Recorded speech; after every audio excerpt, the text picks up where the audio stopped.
Welcome to this briefing on COVID-19. Joining me again today is interpreter Margie Propp. And thank you, Margie, for being here on this special day. On September 11th, 2001, people around the world were united in grief and sorrow as 2,977 people lost their lives in a series of terrorist attacks on American soil. On that harrowing and tragic day, another thing united us: our awe and admiration of the selfless actions of first responders.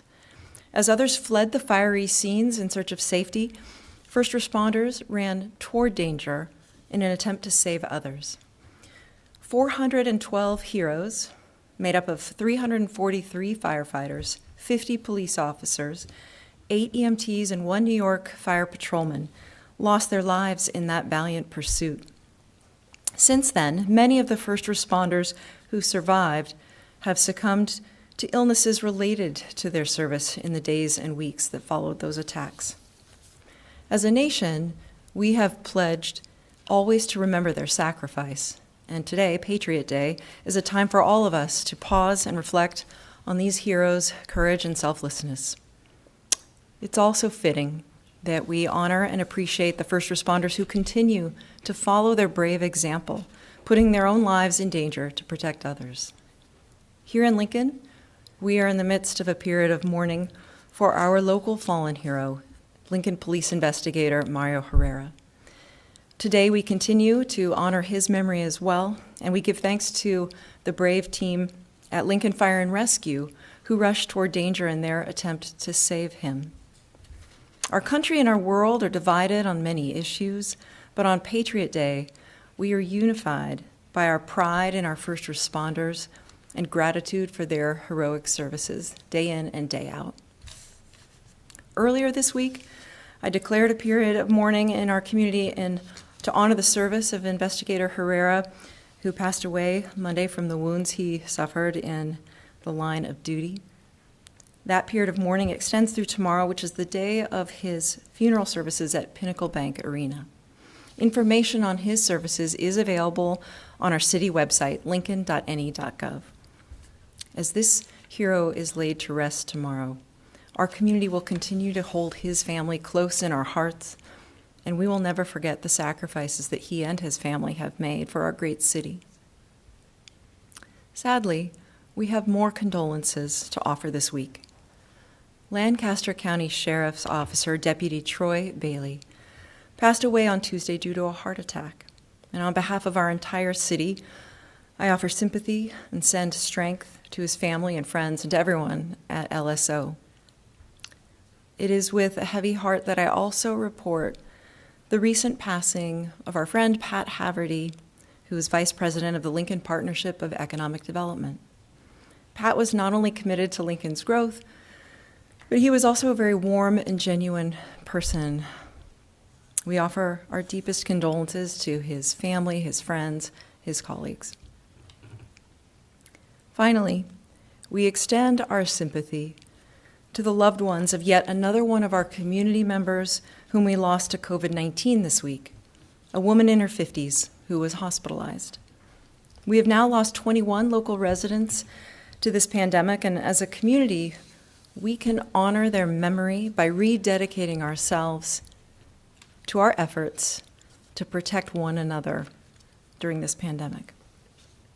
As we work to do just that, we remind everyone that you may access the latest information and resources available on our website at covid19.lincoln.ne.gov.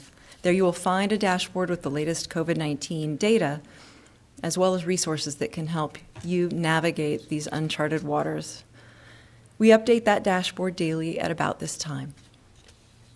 At that website, you'll also find our COVID-19 risk dial, a tool that we've been using throughout this pandemic to communicate the level of risk of transmission of COVID-19 here in Lincoln and Lancaster County. We update the dial every Friday at about this time, and today the dial is remaining in the mid-orange area, indicating a high risk of spread in Lincoln and Lancaster County. Today, an additional 153 individuals in our community have tested positive for COVID-19. The total number of lab-confirmed cases now stands at 4,957.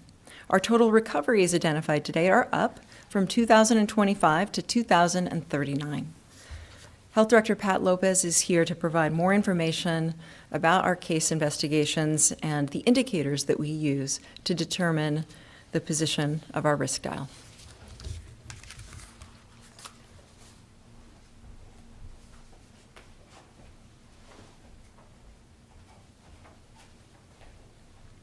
Thank you, Mayor. In determining the level of risk to the public, the Health Department uses local information about what is currently happening in the community, along with 3 weeks' worth of data in 5 primary areas. Last week, we saw a new weekly high for the number of new cases reported at 476. So far this week, we have had 498 cases reported, another new high. The high number of cases is largely due to 2 factors. One is students returning to local colleges and universities. In the first 3 weeks of August before classes started, only 22% of our weekly cases were individuals between the ages of 18 and 22. Since August 23rd, 55% of all new cases have been in that age group. The second factor is the increased cases at the State Corrections Department. Inmates who test positive at the state penitentiary here in Lincoln are included in Lancaster County's case count. So far, 128 inmates have tested positive. Increased testing began in late August, so we are likely to see more cases connected to the Corrections Department. Visitors are not being allowed, and inmates are being isolated or quarantined to reduce further transmission. To give you an idea of the impact of these 2 factors on our new case numbers, let's look at today's total of 153 new cases. The state penitentiary accounts for 66 of those new cases, or 43%.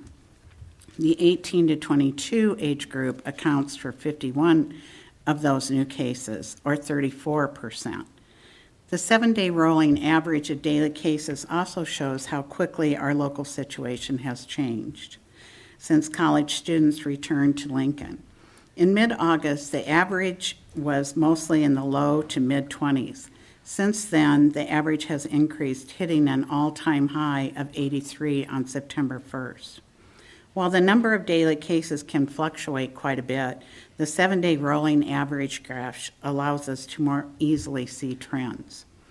The average weekly positivity rate also has gone up from 6.8% the week ending August 22nd to 10% the week ending August 29th, and then to 13.3% the week ending September 5th. The increase is largely due to the increased testing of college students who are at higher risk of contracting the virus due to their social activities and not wearing face masks or maintaining appropriate physical distance. While we have identified 96 cases associated with K through 12 schools, however, we continue to have no confirmed transmission of the virus in any school or classroom setting at any level of educational institutions in Lancaster County. Our educators are doing an outstanding job of protecting students, teachers, and staff in school. The new cases are due to increased social activities outside of the school setting.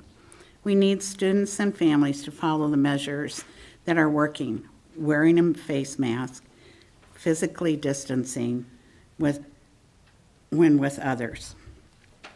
As of today, more than 65,000 people have now been tested in Lancaster County, and testing remains widely available. Over 3,500 tests were completed the week ending September 5th, and so far this week, about 3,500 people have been tested. The turnaround time for receiving test results has been fairly steady overall. However, recently we had seen a delay in receiving lab results from the state. The state reporting issue over the past week accounts for lower case numbers reported over the holiday weekend and higher number of daily cases reported this week. We did not receive any testing results for Test Nebraska on Saturday, Sunday, or Monday. and very few results on Tuesday. This caused a backlog of test results that were reported when we received Wednesday and Thursday, which we received Wednesday and Thursday this week. That inflated the case numbers for the last couple of days. Ideally, we would like to have test results within 24 hours of the test.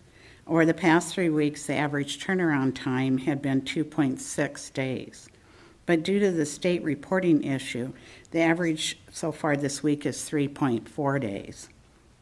This delay in getting results delays the start of contact tracing, which is essential in preventing outbreaks and clusters. Our nurses continue to do a great job once they get the results. Since September 1st, they have been able to complete 96% of the case investigations within 24 hours of the lab report.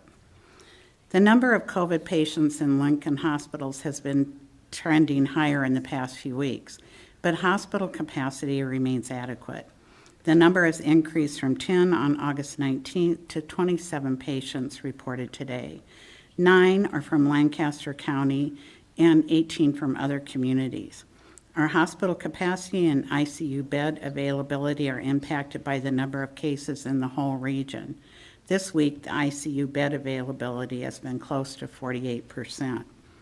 Again, the position of our risk dial is determined by current local information and multiple data indicators from the previous 3 weeks. This map shows how the metrics are plotted on our color-coded risk areas to show why the dial remains in mid-orange or the high-level risk. Toward the bottom left, you will see that testing availability, contact tracing availability are near green. Towards the middle, you'll find the ICU availability in elevated yellow. Toward the upper right, we see that all other metrics are in the orange area. You will find the location of the risk dial represented by the blue square outline in red near the mid-orange section. Our primary concern at this point in the pandemic continues to be that the spread in college students will impact a greater proportion of older adults in Lincoln who are more likely to have more severe illness. The majority of college students live off campus and work in our community. We again want to stress that the increase in new cases is not just a college campus problem. It is our community's problem, and we all need to be part of the solution by taking action to protect ourselves and others. Our schools and colleges have worked tirelessly to put safety measures in place, and data show that these measures are working. We continue to need students, families, and the general public to follow these effective measures outside of work and school. Continue to avoid large gatherings. Please wear a mask. Everyone is required to wear a mask in all indoor areas open to the public when unable to maintain physical distancing of at least 6 feet from another person. We need to maintain a physical distance of at least 6 feet, even when we are in outdoor gatherings. Practice good hand hygiene. If soap and water are not readily available, use alcohol-based sanitizer containing at least 60% alcohol. If you don't feel well, stay home. Before heading out, take your temperature and check yourself for symptoms. If you are concerned, get a test. We recently announced that we have extended our local directed health measure to the end of September. We do have some changes to our directed health measure that will take effect on Monday. We have updated the occupancy for combined outdoor spaces. We have changed it from 75% occupancy not to exceed 10,000 to 75% of occupancy not to exceed 30,000.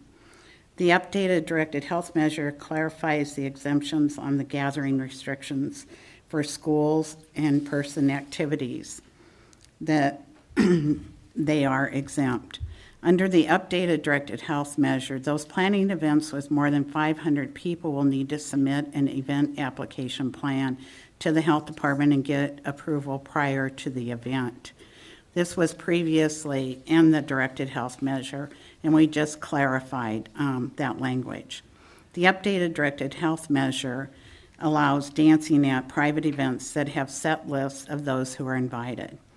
Party buses and pedal pubs are included in the limitation of 50% capacity or 8 people, whichever is greater.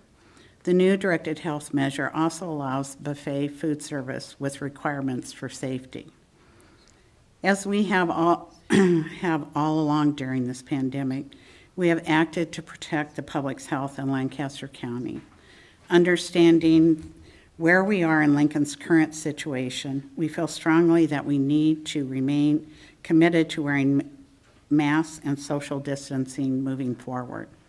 We will continue to elevate our local situation over the next few weeks and make changes as necessary.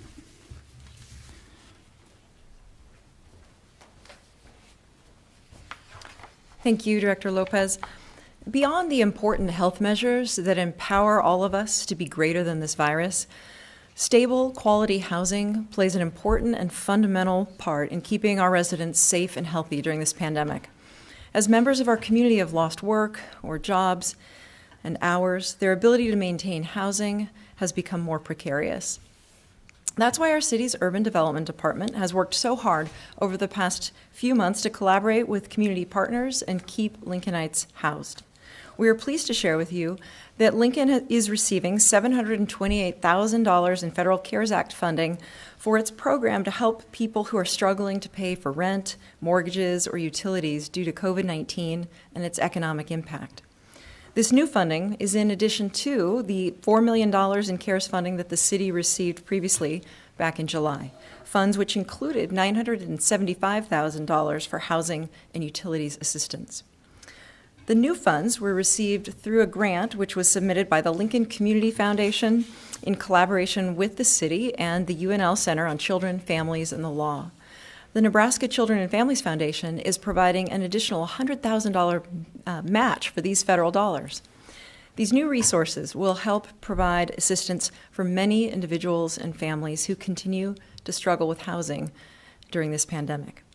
Thank you so much to our partners for helping us secure this vital funding that helps our residents meet basic needs and provides hope to the most vulnerable in our community. Dan Marvin, our Director of Urban Development, is here with more details.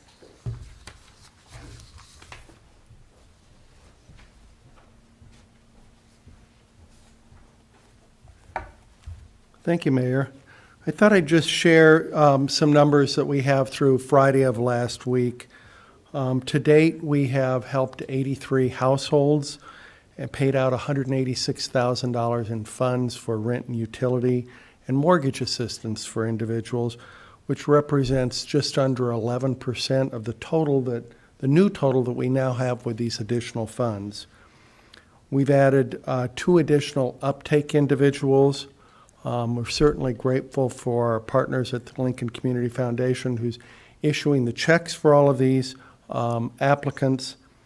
And the amount that we received here has nearly doubled the amount to over $1.8 million. So we're pleased that we're capable of helping people stay in their homes, avoid foreclosures, and we will continue our efforts for as long as we have the funding.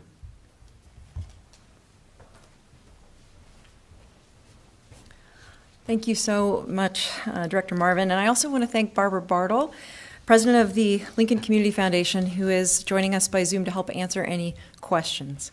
You can find more information on these grant funds on our website, covid19.lincoln.ne.gov, at the Resident Resources page. And with that, I'd love to open this up for questions.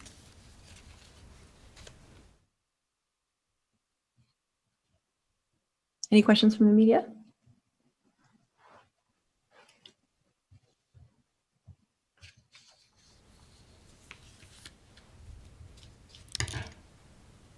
No questions today?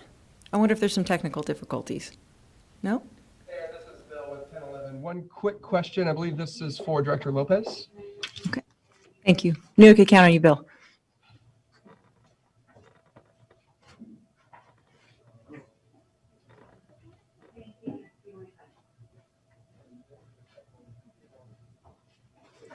Hi, Bill. Hi, Director Lopez. We had heard from President Carter yesterday that of all the university cases, only one had resulted in a hospitalization. I was looking to verify that with you and see if it had changed in the last 24 hours. I'm not aware of any change at all in that bill. How about any directly tied to elementary, middle, or high school aged kids? No. We've been not made aware of any of those situations. Thank you.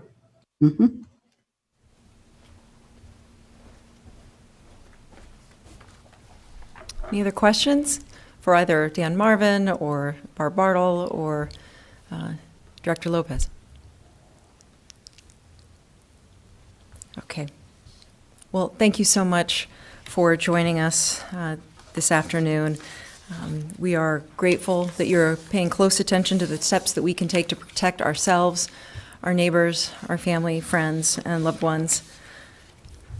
Be safe, be well, be just, and be kind. Have a good weekend.